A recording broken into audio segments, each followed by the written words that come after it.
Loading a game. Powered by Blue Wise. Scale Informe.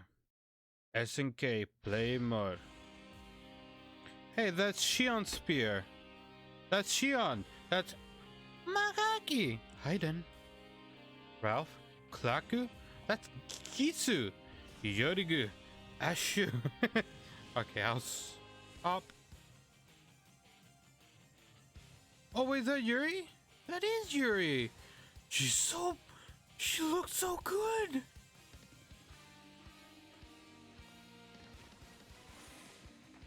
Whoa, straight up anime intro? I like it. I like it.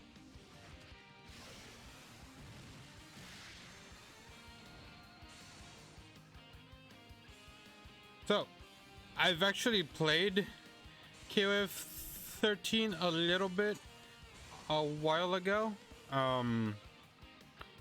But I never actually saw this opening. Robert, why are you beating the shit out of Ria? Duo Long. Hey, there's a girl from yesterday. Billy Kane. I actually don't like Billy all that much.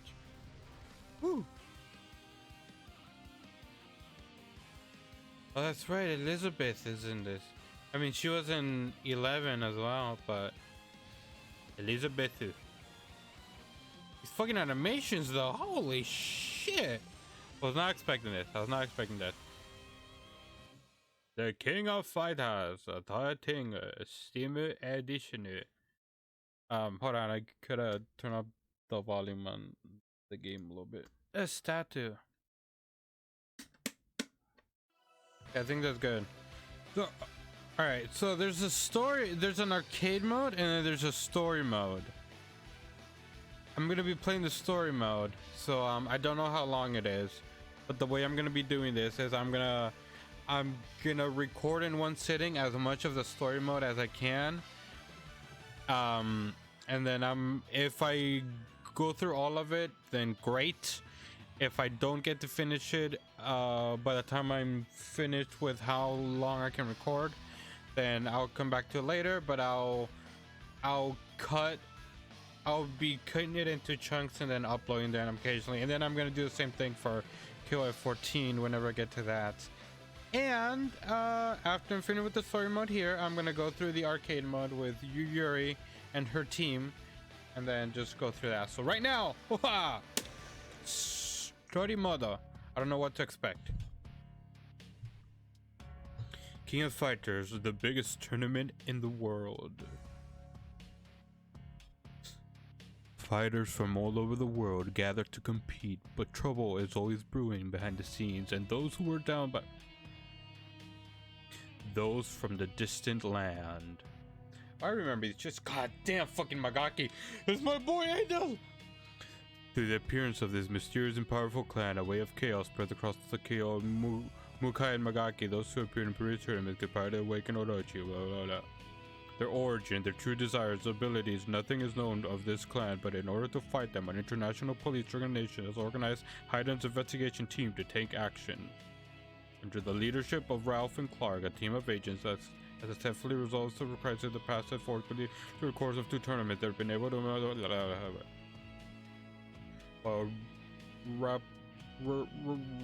repealing the growing that word just I couldn't get that word out for some reason. And then in the midst of the situation with those from the distant land, a young boy suddenly appears. He sneered out at the mysterious clan, those who oppose it, while attempting to meet his own Ash Crimson. He is bound by his bloodline to fight those from distant land, but he has forsaken this mission. He parted Elizabeth Barcher, who started his mission instead of stole the Parasite treasure for their own. He stole the power of the Yata from Shizuru Kogure and obtained the power of the Yata from Yorigami. There's so much to read. The power have come together and Orochi is about to awaken. There's the girl! As if to respond to this, the KOF tournament was again to be held. The name of the rotation is unknown. The fighter received the invitations are signed are The tournament begins and the saga draws towards its conclusion. King of Fighters 13. I wish they gave me more time to read shit. Oh, I can... No sound effect? Jesus Christ! The stone pillars, this colorless suture choked by ivy, and the charter rocks were covered by deep green moss. Once mighty tree that lost its limb from the fire started growing again, and on its slim but lively branch. The beautiful mansion that graced this place had become nothing but rubble. Even the remains of that great fire had been swallowed by nature. Elizabeth Bonkotzu, clad in a dark garment and veiled with ash 10 years ago. Ever since the mansion was burned down, the Blucher retainers had kept Ash away from the remains. They claimed to be worried about him since he had no family, but even as a child, he was a clue to it. But the Blanchett Ash, having been dragged into the family by Elizabeth, was a nuisance. However, Ash had finally visited this place with Elizabeth to walk around the premises. It was Elizabeth's task to help the important guests sneak out, getting down the mansion's walls and creating holes in the fence. One day, when my mission's done, I'm going to rebuild my house here. Then I'll leave Betty's place and bring everyone back. Ash whispered, unclear whether he spoke to himself or he addressed her as he drew around to stick up. Elizabeth looked around and answered him. She felt she had to say something, fearing that Ash might disappear into the silence of the ruins. I'd be lonely without you around, Ash. Ash, running around the burnt site and drawing silly sketches of where his future stables and soccer field would be, turned around and smiled. Soccer field? Then, why don't you live here with me, Betty? I believe the correct word is football. Before she could even react, Elizabeth's face turned bright red. She began asking Ash what he meant, trying her best to act unmoved, but... What do you think I mean, huh? Why, you little... Ash stepped forward, swelling in anger, only to collide with Ash, who ran towards her. Unable to withstand the impact, Elizabeth tumbled into the dry grass with Ash in her arms. That was over there. What she remembered 10 years back was now covered with grass. Elizabeth accepted that everything in this road was impairment, yet she still felt a slight pain deep inside her chest. Why did Ash change? I can do whatever I want. It's none of your concern. Betty. The mission? Oh yeah. I remember something like that. Well, whatever. Would you leave me alone? You're a pain. Ash had started hiding things from Elizabeth. She had no idea what, though every time she asked, Ash would avoid her and put distance between them, and then one day, he just disappeared. She didn't know what Ash wanted. She didn't know what Ash was doing. She didn't know anything about Ash. It went on like this for the past 10 years. Elizabeth realized she was clenching her fist tightly. It's going to be dark soon, milady. Elizabeth's old butler looked upon her with worry. The sun had gone under and the light was quickly disappearing. I can sense his presence. She unclenched her fist. He's not here now, but he was definitely here. I'm certain of it. Lady, don't worry, Jacques. Jacques had been in the Blanche's service since before Elizabeth's birth. Through experience, he became quite skilled at reading her feelings. Elizabeth gave the worried butler a determined look and continued. I haven't lost my courage. I'm just preparing myself. Is that so? If he was really forsaken his own mission, then I shall need to be prepared to deal with that outcome. But milady, that's too... I'll be fine. She looked at her unclenched fist and saw several small white orbs of light. The light inside of Elizabeth, pure and vivid, faintly illuminated her face. As long as there is light in my heart. Sounds like fucking Kingdom Hearts now. That's some Kingdom Hearts dialogue. Oh, so they give me a continue option now that it's finished, but not when there's like a whole Bible in my screen to read. Jesus.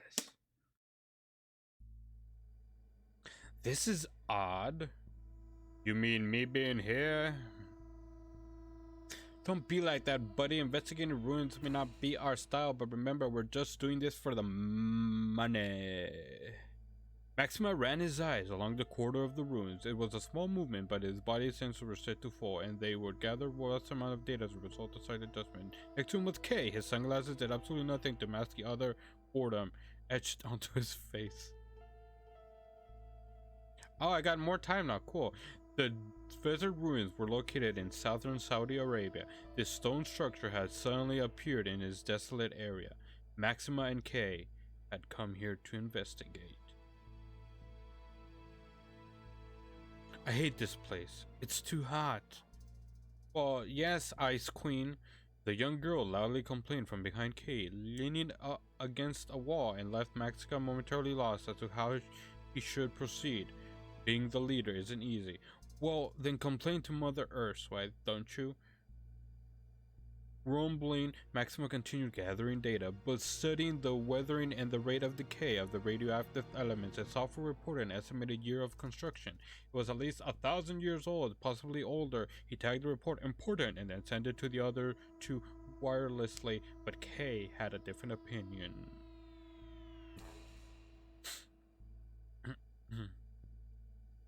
So what? This could be a huge discovery. I'm just gonna. The three talked as they advanced down the straight corridor. The corridor ended in an area almost entirely shrouded from the sun's rays.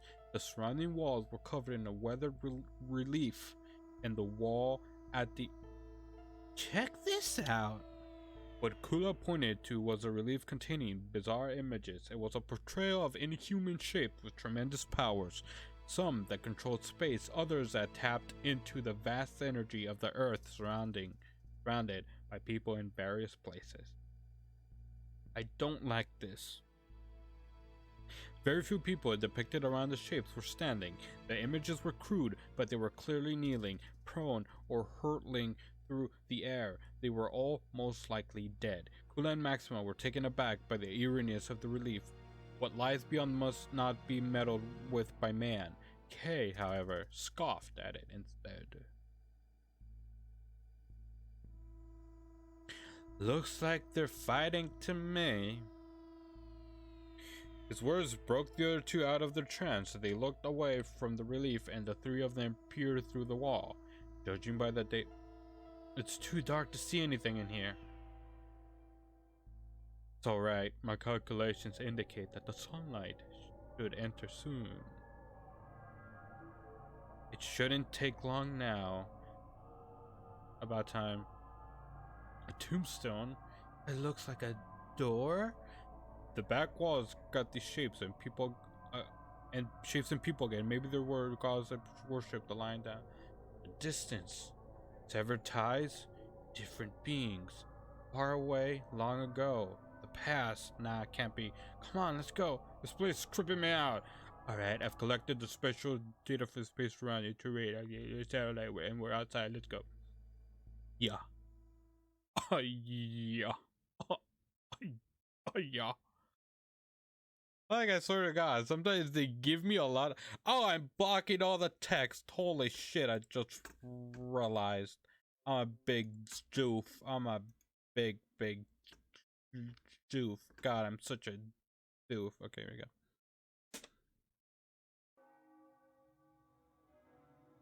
Ash Crimson, here's your invitation for the tournament. You're giving the waifu. You're giving one to me too. How gracious of it. Watch your mouth. If it had been for him, you shouldn't even be here today. What the fuck is this? Okay, moves. It's not like I work for you people, but whatever.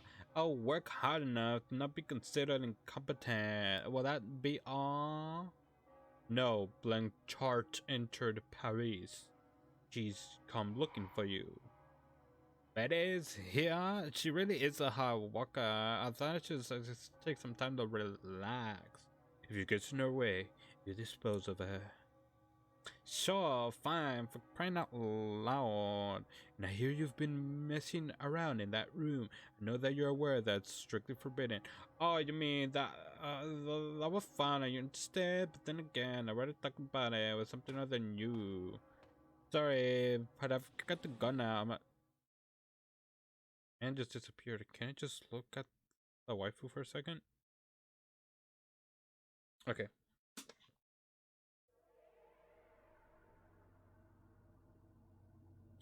Hey, looks like everyone's here.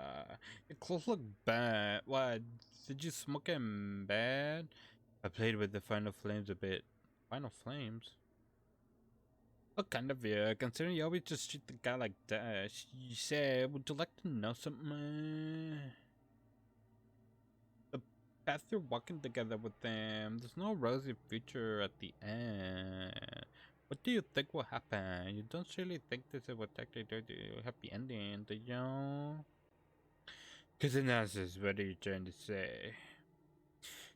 It's just that, you know, you're always such a good kid. I bet you've never even been...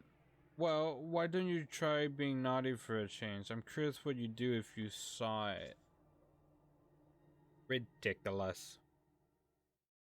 Ridiculous! Wait, what? Wait, what?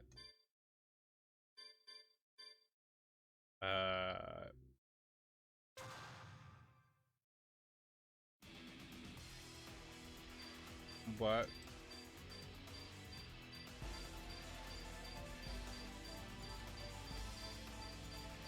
Well, obviously. Hey, that's the Yuri image! Cool.